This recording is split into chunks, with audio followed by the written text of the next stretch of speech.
Hello, Matreshka here from DeSo in the Eyes of Beholders, and I have two amazing co-founders of the project called NectarHouse. And guys, would you mind sharing a little bit about the project that you're working on? Yeah, totally. So we're creating an NFT community where we're bringing together visionaries globally to get them really thinking about how we're changing our nature of our multiverse to be sustainable. So really bridging the gap between digital and physical experiences and making sure that our multiverse is accessible to all of those who wish to be a part of the Web3 future.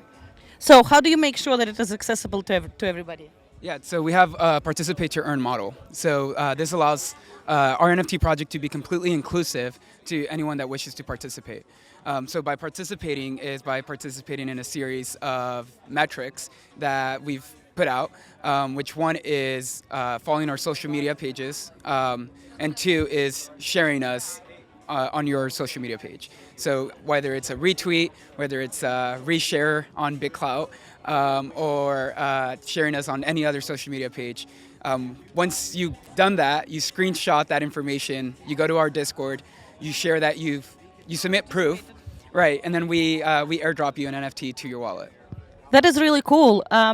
So, what are your plans about what are you going to do next with it? Like, how are you going to introduce more people to it so that they know about this amazing thing? And I know, especially in LA, a lot of people are really, really interested in sustainability because we all want our Earth to survive, and we are doing huge things to actually ruin it right now, which we are trying not to. So, can you talk more a little bit about the sustainability part and how, like, to get this information out to people so they would get as excited as you are?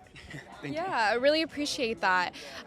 So really, this all started out with a big picture vision of building out a marketplace that's focused on bringing brands and products to NFT marketplace. So we want to be able to onboard them into Web3, but unfortunately, right now there really isn't the correct infrastructure that's out there for them to be able to do that sustainably and to make sure that their brand reputation isn't being diluted while they're doing that. So that is our big picture vision, and that's why we're bringing together these thought leaders for the idea that they'll be able to essentially create a sustainable long-term vision of a marketplace.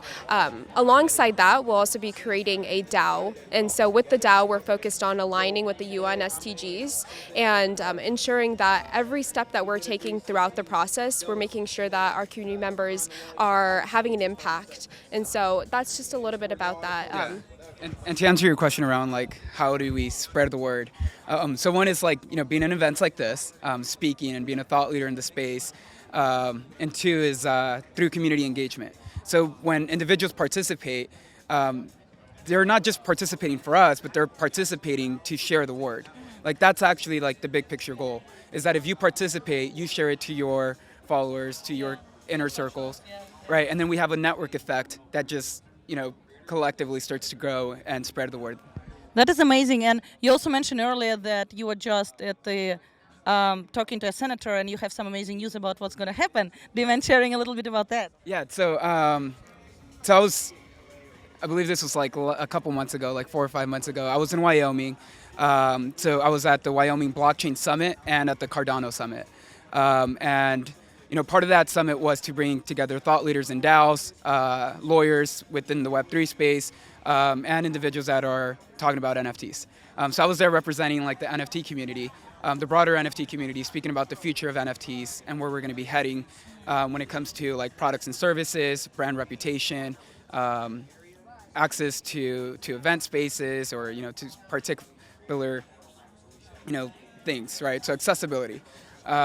So what's happening with the U.S. senator or out of Wyoming legislator and the government is that we're legalizing Bitcoin in Wyoming, where bringing together mining companies, have them operate in Wyoming, be legally backed through a DAO, and have Web3 companies be legally backed and distinguished from just another LLC, right? So. And you also mentioned that they're actually going to do something legally to make DAOs more accessible into US. Do you mind sharing about that as well?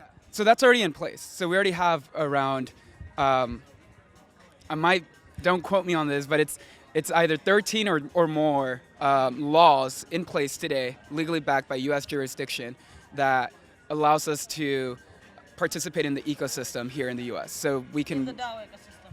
Correct. Yeah. So, in fact, when I was in Wyoming, we were passing, like, collectively as like a, as a country, we're passing, or as the state of Wyoming, passing laws for DAOs. That's amazing, and I hope that more states would take lead and will incorporate laws that would allow them to register DAOs, so that we can start fully incorporating DAOs into our everyday lives. Right. And have you heard about some DAOs that make you really excited? Yeah. So our biggest like excitement when it comes to DAOs is a company called Social Stack, and Social Stack is a tool to create DAOs, and they've already created over 20 different DAOs that are operating today, which you might know some, like Diatom DAO, which is like solving like the ocean and rewarding users when they're like picking up like microplastics from the ocean. What I'm really excited is about the concept of impact to earn, and is by participating in an ecosystem through impact, whether that's like uplifting a throw load community, whether that's like doing a beach cleanup, and then earning DAO tokens, which then are redeemable for other sort of currencies. Like it can be DeSo, it can be Bitcoin, it can be Ethereum, etc. Thank you so much for sharing. A quick question: do any of you own a board yacht ape? What do you call them? Bored apes. Yeah, do you own any of those? No, we do not own any bored Yeah. apes, but we definitely have some V friends. So we're really excited about the V friends project. Yeah. But not yet. I do believe that we're going to reach a point where like the whole Bored Ape ecosystem is going to be driven by thought leaders. And those that own either a CryptoPunk or a Bored Ape are going to be the influencers of Web3. So we do hope to make our way to owning one so that we can have that influence and as a Bored Ape. Yeah. That's the reason I asked it, because like I think globally it's like the one of the most famous projects in the world right now talking about NFTs, and that's why I'm curious like who if people actually owns it or not, those that I meet. So that's why the question. And do you mind sharing your name on DeSo? Yeah, the Wolf of Block. So the Wolf of Block actually joined BitCloud really long time ago, and he just rediscovered that DeSo is available for everybody now still, and it's what BitCloud used to be. So we're really glad to welcome him back, and Julie, you of course as well, and to watch their journey and to see what's next that's going to be happening with the guys and with what they're building, because I think it's absolutely amazing what they're creating, and we will be watching you and cheering you on. Thank you so much for being here. Appreciate Yeah. it. Thank you so much. Yeah, and we also hope to make NectarHouse NFT. So our project's called NectarHouse NFT on all socials. So we're planning on expanding that to BitCloud as well, and have NectarHouse NFT have its own BitCloud account. That's amazing. I will be looking forward to when you launch it. Awesome. Thank you so much. Appreciate it. All right.